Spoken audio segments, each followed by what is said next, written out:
Hello friends, मैं आरती छवि अपने YouTube channel think positive पर आपका स्वागत करती हूं। आज का हमारा टॉपिक है मध्यकालीन भारत के सल्तनत काल का साहित्यिक स्रोत और लेक्चर सीरीज में लेक्चर 7। इससे पहले मैं आपको ये बता देती हूं कि आज हमारा ये जो टॉपिक है मध्यकालीन भारत के सल्तनत काल का साहित्यिक स्रोत का अंतिम लेक्चर है लेक्चर 7। इसके पहले लेक्चर 1 से लेकर के 6 और 7 तक में यही टॉपिक चला है, मध्यकालीन भारत के सल्तनत काल का साहित्यिक स्रोत।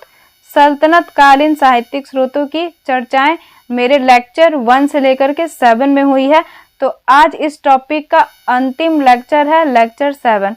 तो चलिए दोस्तों शुरू करते हैं।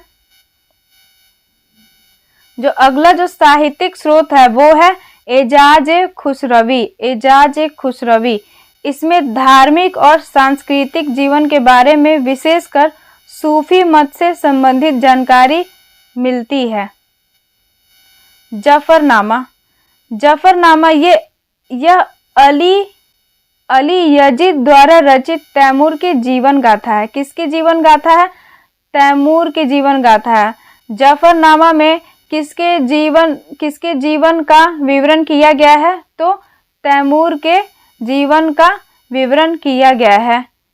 और अगला जो साहित्यिक स्रोत है वो है रहला। इस रहला से बहुत सारे सवाल पूछे जाते हैं, बहुत तरह के कॉम्पिटिटिव एग्जाम में, हर तरह के परीक्षाओं में, तो इसे ध्यान से देखें और समझें।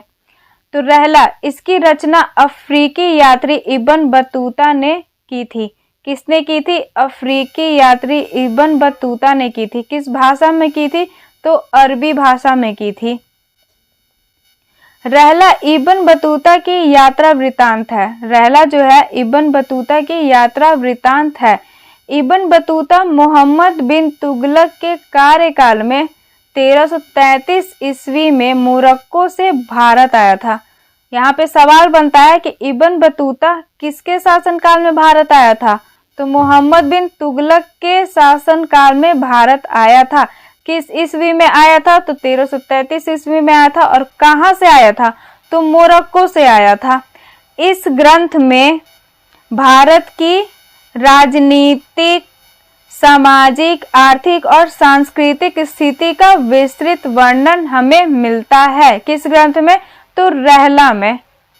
इसमें सुल्तान गियासुद्दीन तुगलक की गुप्तचर व्यवस्था, डाक व्यवस्था और उसकी मृत्यु की परिस्थितियों का वर्णन हमें प्राप्त होता है। किस ग्रंथ में? तो रहला में। सल्तनत काल में डाक व्यवस्था का विस्तृत वर्णन इब्न बतूता ने दिया है। यहाँ से सवाल पूछा जाता है कि सल्तनत काल में डाक व्यवस्था का विस्तृत वर्णन किसने दिया है? तो इब्न बतूता ने दिया है। ये भारत में 14 वर्षों तक रहा। कितने वर्षों तक रहा? 14 वर्षों तक रहा। कौन रहा? इब्न बतूता रहा।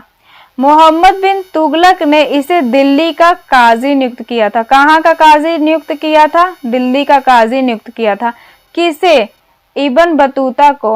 और किसने नियुक्त किया था? तो मोहम्मद बिन तुगलक ने नियुक्त किया था। क्योंकि ये जो इब्न बतूता था, ये किसके शासनकाल में भारत आया था? तो मोहम्मद बिन तुगलक के शासनकाल में भारत आया था।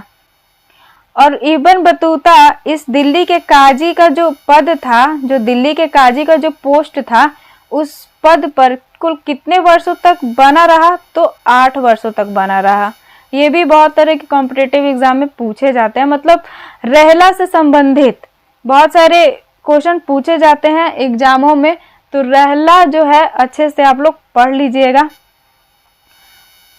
इसने तुगलक के बारे में लिखा है कि वह एक विचित्र व्यक्ति था। उसके विषय में ठीक ही कहा गया है कि उसमें पापी और धर्मात्मा दोनों की विशेषताएं विद्यमान थी।